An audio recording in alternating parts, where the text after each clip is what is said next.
पहले मैं आप लोगों को अपना आभार व्यक्त करना चाहूँगी कि आप लोगों ने मुझे आज यहाँ पर बुलाया। मुझे खुद 12th पास किए हुए अब 12 साल हो चुके हैं, तो बहुत अच्छा लग रहा है कि बच्चे जो हैं अभी भी हमारी तरह मेहनत कर रहे हैं, पढ़ाई कर रहे हैं, नंबर ला रहे हैं। मेरी सभी बच्चों को, उनके पेरेंट्स को बहुत बहुत शुभकामनाएं। 10th और 12th हम लोग के जीवन में बहुत ज़रूरी एक पड़ाव होता है, क्योंकि इसी समय ये होता है कि हम डिसाइड करते हैं कि हमें आगे क्या करना है, डॉक्टर बनना है, इंजीनियर बनना है, किसी और चीज़ में जाना है। तो जैसा सर ने कहा कि हम लोग इस एज पे बहुत ज़्यादा अपनी पढ़ाई पे फोकस करने लगते हैं, लेकिन मैं अपना उदाहरण देना चाहूँगी कि आप अगर चीज़ें एक्सप्लोर करेंगे, अगर आप अपने लाइफ के जो अलग अलग पार्ट्स हैं उनको अलग अलग तरीके से अगर देखना शुरू करेंगे तो ज़रूरी नहीं है कि आप कहीं पीछे रह जाएंगे। मैंने सबसे पहले 12th के बाद पढ़ाई की थी बिजनेस की, फिर मैंने की फिल्म मेकिंग, फिर मैंने पढ़ाई की लॉ की, और आज मैं पुलिस में हूँ। तो मैंने ज़िंदगी के और जैसे सर ने बोला कि कई पेरेंट्स होते हैं जो भेज देते हैं बच्चों को यूएस, यूरोप, ऑस्ट्रेलिया। मैं भी उन्हीं बच्चों में से थी। मुझे बड़ा मन था कि मैं यूएस में जाके पढ़ाई करूं, और जब मैं यूएस जा रही थी तो मेरे पेरेंट्स से कई लोगों ने बोला कि वो एक बार चली जाएगी तो वापस नहीं आएगी। मेरी मम्मी ने बोला कि मैं अपनी बच्ची को जानती हूँ, वो जाएगी, पढ़ाई करेगी, लेकिन वापस वो हमारे घर ही आएगी। तो मैं गई, मैंने पढ़ाई की, मैंने बहुत अच्छे से कुछ सीखा, और फिर जिस दिन मेरी ग्रेजुएशन हुई मैं तुरंत अपने घर आ गई कि जो भी है जिंदगी अपने घर वालों के लिए, अपने परिवार के लिए, अपने देश के लिए है।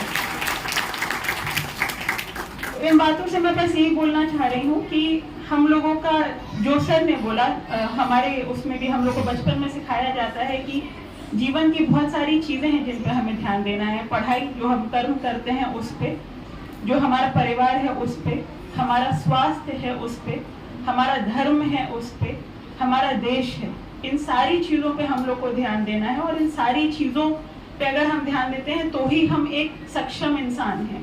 हम अगर सिर्फ पढ़ रहे हैं और हम नंबर ला रहे हैं, हम पूर्ण इंसान नहीं हैं।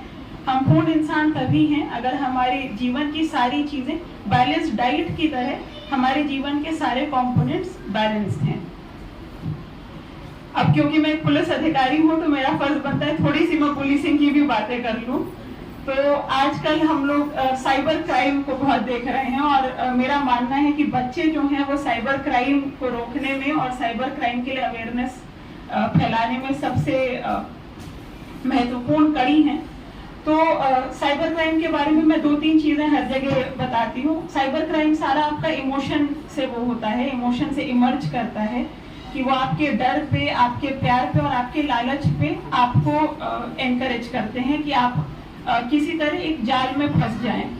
तो अगर आप जागरूक रहेंगे, अगर आप ये देखेंगे कि जो चीज़ें हमारी वास्तविक ज़िंदगी में होती हैं वही अगर आप चीज़ें ऑनलाइन ज़िंदगी में भी देखना शुरू कर देंगे तो आप साइबर क्राइम में कहीं नहीं फंसेंगे। तो जैसे अगर आप असली ज़िंदगी में देखेंगे तो कोई ऐसी कंपनी नहीं है जो आपको आज 10 रुपये लगाने पे कल 100 रुपये दे दे। तो साइबर में भी ऐसा कोई माध्यम नहीं है जो आपको आज 10 रुपये लगाने पे कल 100 रुपये दे दे। तो अगर इस तरीके का कोई आपके पास इन्वेस्टमेंट स्कैम आ रहा है या इस तरीके का कोई प्रस्ताव आ रहा है तो वो एकदम गलत प्रस्ताव है, उस पर ना जुड़ें। इसी तरीके से कि आजकल एक डिजिटल अरेस्ट आप लोगों ने सुना होगा। डिजिटल अरेस्ट में वो आपको डराएंगे कि पुलिस आपको अरेस्ट करने आ रही है, आपके नाम पे वारंट निकला है।